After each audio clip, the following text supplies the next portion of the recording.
Bordi keldi yo'qoldi. Aytaymi sababini? Xarajat odamlarni berib qo'ydi adabini. Telefonda gaplashamiz, bahonamiz ob-havo.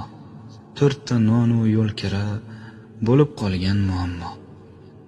Yoshlarga qiyin bo'ldi gazga, suvga, svetga, maoshlari yetmayapti. Yer solig'i, axlatga. 60-70-yillarga bir qaytaylik, bolalarga yoshligimiz, ertagini aytaylik.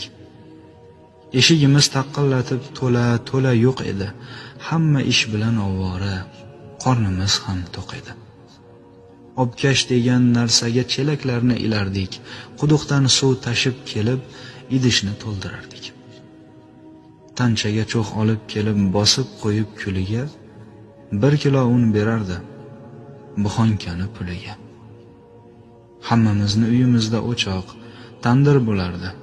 Nonga ha deb chopmasdan non patir yopilardi.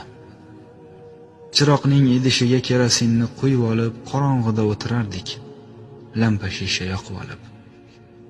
Taxmonda o'rin, ko'rpa, mebel divan qayoqda, yerga joy solib uxlash moda edi hamma yoqda. O'zbeklar qiz uzatsa 10 ta ko'rpa qilardi. Ammo buvi, xolalar yotib qolgan borardi. Televizor deganlari boynikida bo'lardi. Kino boshlanib qolsa, mahalla jam ko'rardi. Qozonda suv isitib, kirni qo'lda yuvardik.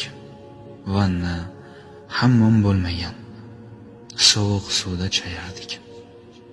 80ga kirgan buvim voy oyog'im demagan. Chunki o'sha mahalda unitazlar bo'lmagan. Mehnatni rosa qildik. Tilimiz ham bir qarich.